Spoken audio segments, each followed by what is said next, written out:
Chapter 1. I was thinking about food. Stuck in traffic, it's what I do. What any normal person does, of course. But now that I thought about it, I hadn't had anything to eat since 7 o'clock this morning. About 10 hours ago. A Laddz song came on the radio for the second time that day. How about that for bad luck? And as the maudlin, syrupy harmonies filled the car, I had a brief but powerful urge to drive into a pole. There was a petrol station coming up on the left, the red sign of refreshment hanging invitingly in the sky. I could extricate myself from this gridlock and go in and buy a donut. But the donuts they sold in those places were as tasteless as the sponges you find at the bottom of the ocean. I'd be better off just washing myself with one. Besides, a swarm of huge black vultures was circling over the petrol pumps, and they were kind of putting me off. No, I decided I'd hang on and... Wait a minute. Vultures? In a city? At a petrol station? I took a second look, and they weren't vultures. Just seagulls. Ordinary Irish seagulls. Then I thought, no, not again. 15 minutes later, I pulled up outside my parents' house, took a moment to gather myself, then started rummaging for a key to let myself in. They'd tried to make me give it back when I moved out 3 years ago, but, thinking strategically, I'd hung on to it. Mum had made noises about changing the locks, but seeing as she and Dad took 8 years to decide to buy a yellow bucket, what were the chances that they'd manage something as complicated as getting a new lock? I found them in the kitchen, sitting at the table drinking tea and eating cake. Old people.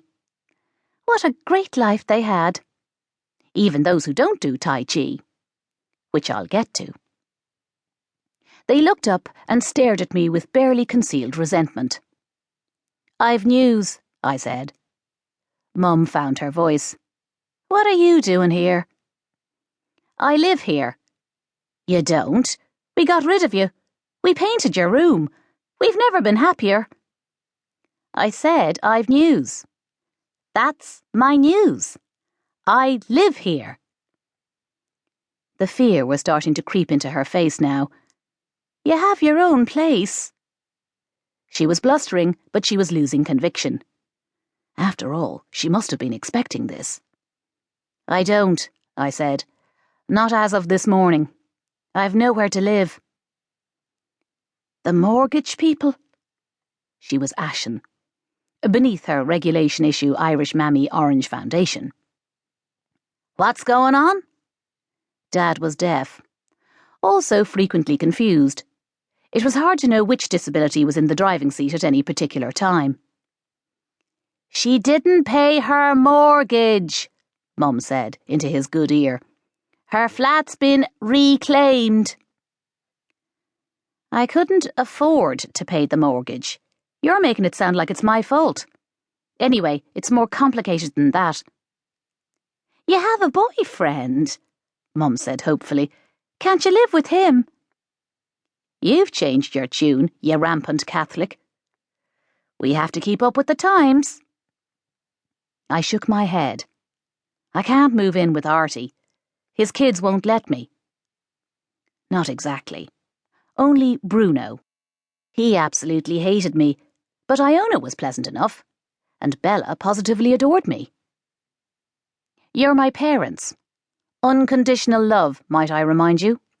My stuff is in the car." "What, all of it?"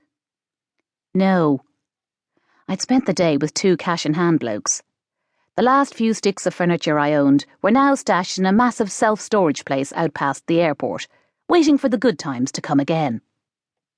Just my clothes and work stuff.